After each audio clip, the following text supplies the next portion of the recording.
Hello everyone, I remind you that this is the third part of the story. If you haven't seen the first and second parts, please watch them first. I left you the links in the description.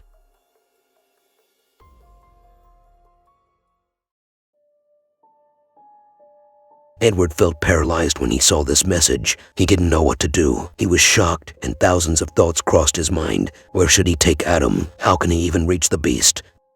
He drove the car and went to Adam's home.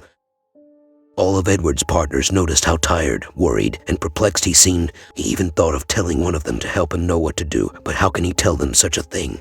He is sure that no one will believe him. One of the officers asked him where we should take the kid. Should we take him to an orphanage and summon him if we need him in the investigations? No. The kid is going to stay with me. Edward took Adam and they went home. However, he didn't know what to do next, but having Adam in front of his eyes is really important because Biggo may communicate with Adam again.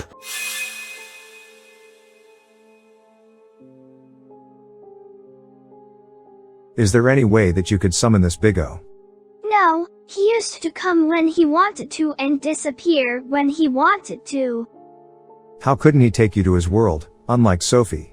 Biggo doesn't take anyone, unless this person agrees to go with him. Why Sophie? Why did you agree to go? A time passed and Adam slept, but Edward kept awake and he was still thinking. How can he communicate with the underworld? How can he summon Biggo back to the world of humans again? There is just one way to do so. By seeking the help of a person who is specialized in underworld affairs. He opened his phone and began to surf the internet to find someone with these qualities. He saw many pages of many persons who claimed to be specialized in the underworld. But he was afraid that they may turn out to be scammers.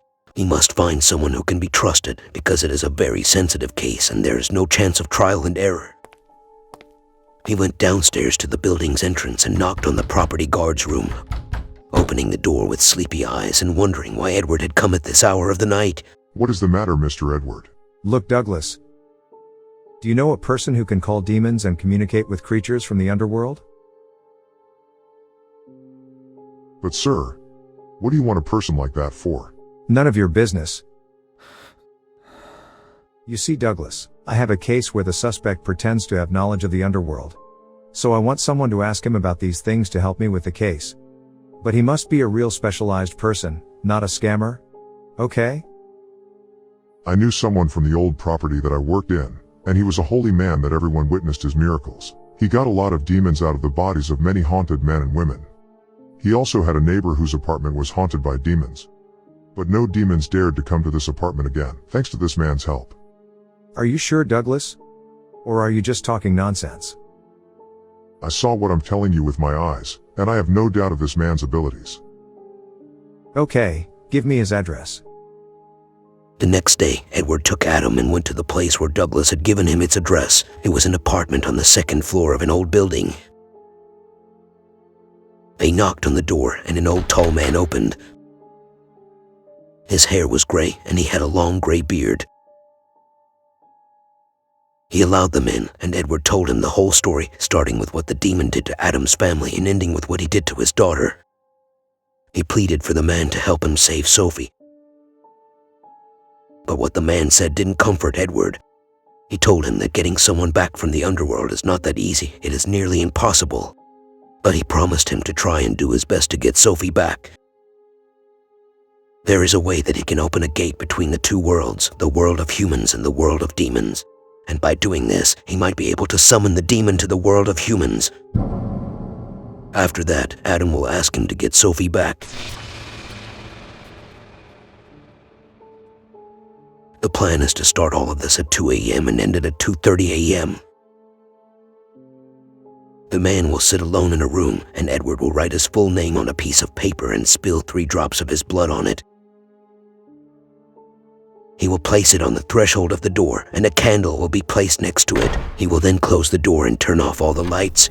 At 2 a.m., Edward shall knock on the door 12 times.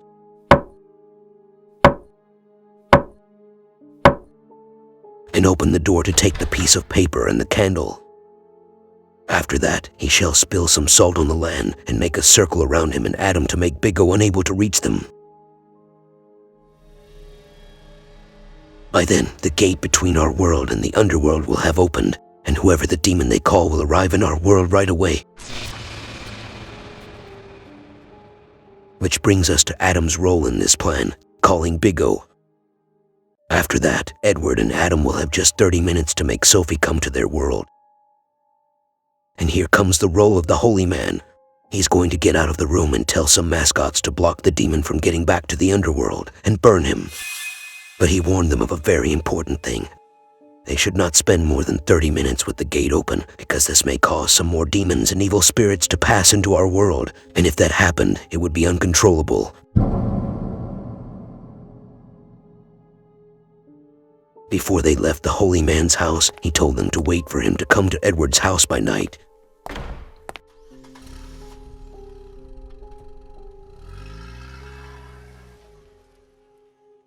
Sir, are you gonna let me go with Bago in order to get Sophie back? No, Adam. Don't worry, I will never let him take any one of you. Nor you, nor Sophie. After Sophie returns, can I still live with you? I'm really afraid of getting back to my house alone.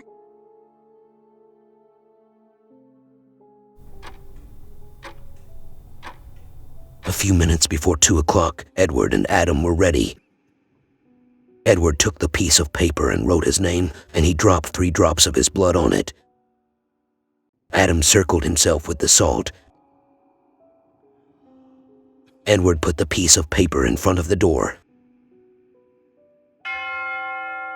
When it was 2 o'clock, Edward knocked on the door 12 times.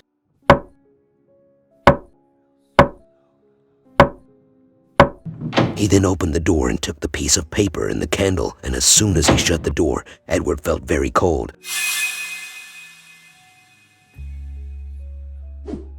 Saw giant ghosts passing in front of him, and heard horrifying shrieks. He ran quickly to jump inside the salt circle and be with Adam.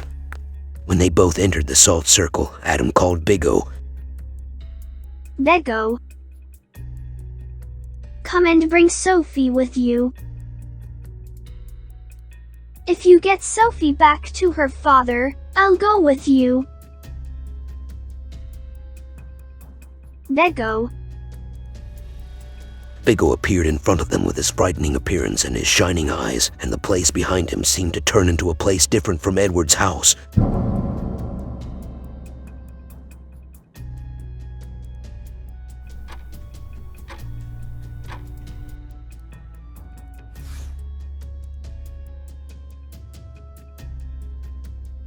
Let Sophie come.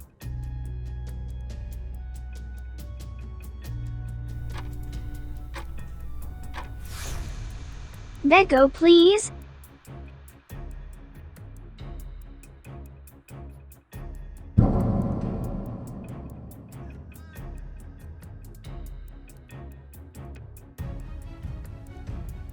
Suddenly, Sophie appeared, but her face was pale and strange, and her eyes were black, as if she had transformed.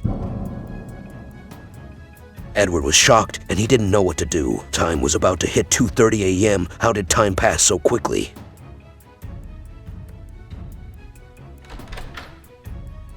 At this point, the Holy Man got out of the room and started to tell some spells mysteriously.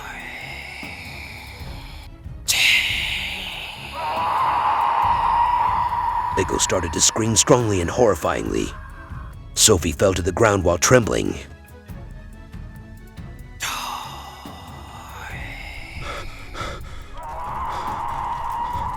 The fire was set all over the place and surrounded this creature from every side. Some parts of him started to vanish. Sophie started to get up from the land. Sophie, give me your hand.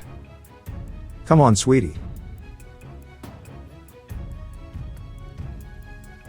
She tried her best to reach her father's hand, but Big O picked her up by her neck. And her skin changed again and her eyes turned black. She seemed to get transformed again.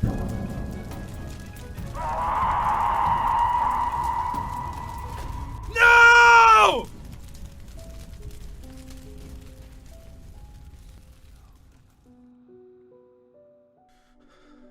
What happened? Where has my daughter gone? Your daughter no longer belongs to our world. He made her like him. And now, both of them have met their destiny.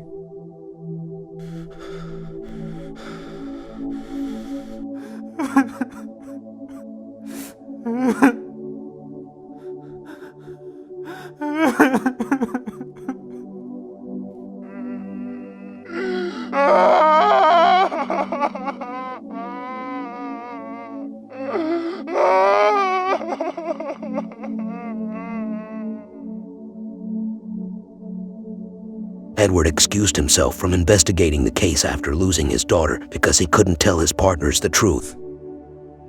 They might have called him crazy if he had told them that the killer was a demon from the paranormal world. The police investigated the case for many months, but they didn't manage to find out anything. And at last, the case was filed against persons unknown.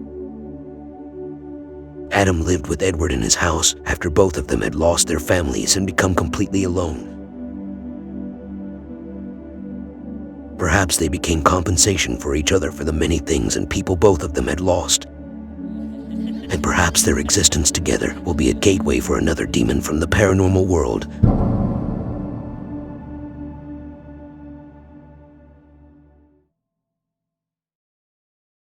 Don't forget to subscribe to this channel and become a member of the Midnight Screams family. Also, don't forget to share and like with your family and friends. Oh yes, and if you have a horror story or other terrifying experience, you can send it to subscribersstories2023@gmail.com. It can also be found in the description below. Wait for us every Sunday and Wednesday with a new animated story. Be sure to activate the bell button to receive all the updates. We love you so much, and we hope you have pleasant nightmares.